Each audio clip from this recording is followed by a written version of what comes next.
Hey everybody, good afternoon. I am excited to share with you a little bit about engagement, part number 2, internal engagement within your teams. So I shared a little bit yesterday about that I was going to launch this second side of engagement.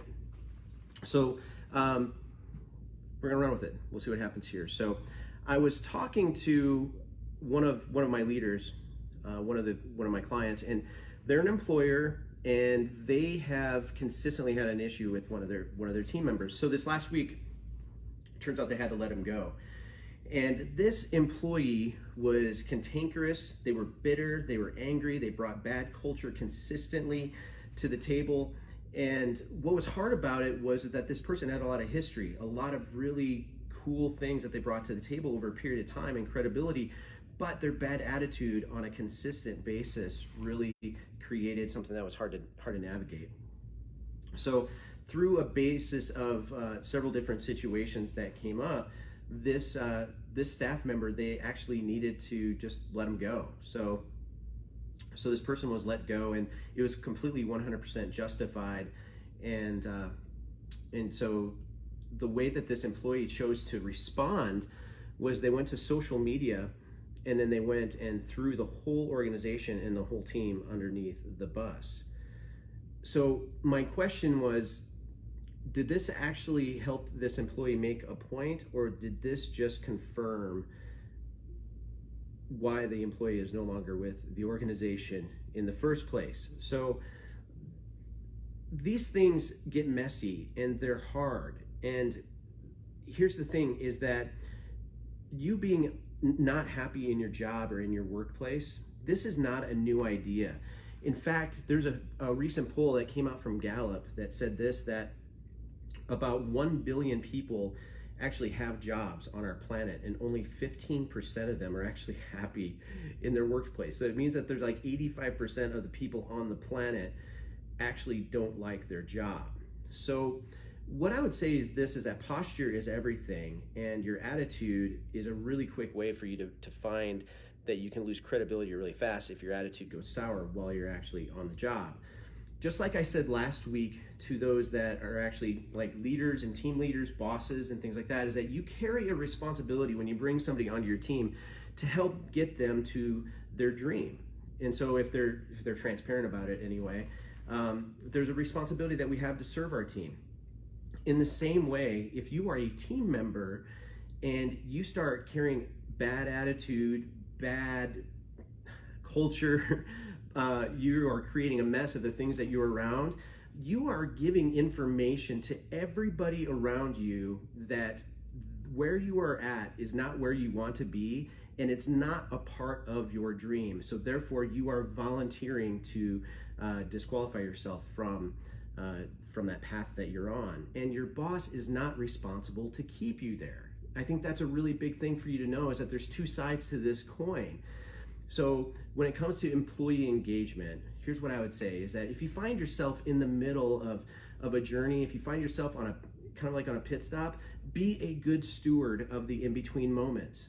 Be a great leader wherever you're at, bloom wherever you're planted, and run with that. So there's a couple things that I want to just share with you before about engaging as a team member today that can help raise your engagement level. But before I actually talk to the team members, I do want to say this to the bosses that might be watching this. Now, if you are a boss that leads from a perspective in which you might be viewed as being abusive, if you're a boss that leads with intimidation and fear, I have to be honest with you and let you know that somehow, some way, shape, or form, the universe always has a strange way of righting itself. And so I would challenge you, even as you might be hearing this, I care about you and I want you to win, but you need to talk to somebody and just get some help, because this stuff isn't going to go away.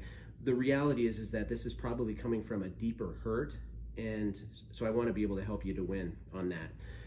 But now, talking to the team members that are watching this as well, there's a couple things that I would say to you that would help you elevate your own personal level of personal engagement while you're serving on somebody's team.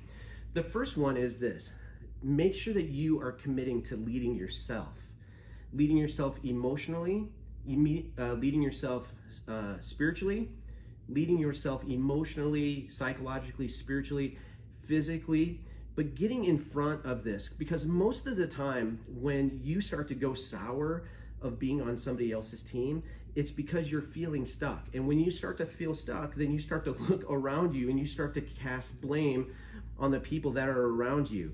And so there's some things that you can do to get unstuck. So set some goals, go back to school, take some classes,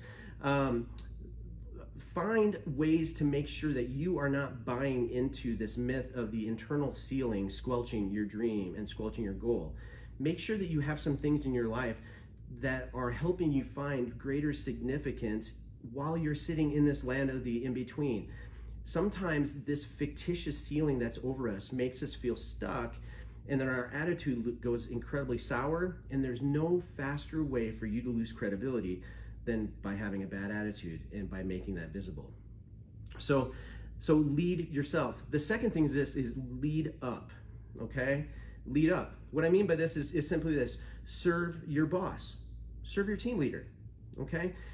Start today by asking the question, hey, what can I do to serve you better? Now, sometimes, I actually had this happen to me, by the way, is that I was telling one of my managers, one of my bosses one time, that he was a great leader and that I wanted to help him and I wanted to serve him.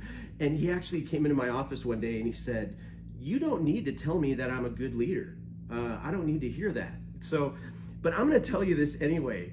Find out ways for you, in honesty, for you to go and have that conversation with your boss on a consistent basis and just say, hey, how can I serve you better today? Is there something that's in your head? Is there some noise in your head that I can help you get rid of?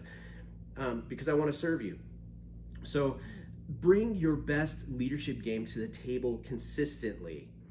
You will build trust and you will build influence to influence the culture of the leadership within your organization by you leading up, okay? Now, the third thing is this, is that lead around. I love this. Serve your team, show empathy and care, even if you're not the leader, okay? Just like I shared last week about emotional intelligence, about as a leader, you will want to walk slowly through the crowd. As a team member, I'll tell you this: walk slowly in the crowd. Take some time and recognize the people that are to your left and to your right, understanding that you're linking arms and you're in this together and they actually need probably just as much support as you need. So walk slowly in the crowd. Go from office to office, go from pod to pod, whatever it is. Make some time to actually ask the question, like, hey, how are you doing? I'm just checking in. I just want to make sure you're doing okay, but actually care, actually show empathy. The biggest thing on these three things, okay, so lead yourself, lead up, and lead around. It's just simply this, is that we cannot have unrealistic expectations for our leaders that we don't have for ourselves. So consistency, lead yourself, have clear expectations for yourself, and have clear expectations for the people that you serve. Hope you're having a great day. Happy Thursday afternoon, everybody. We'll talk to you later.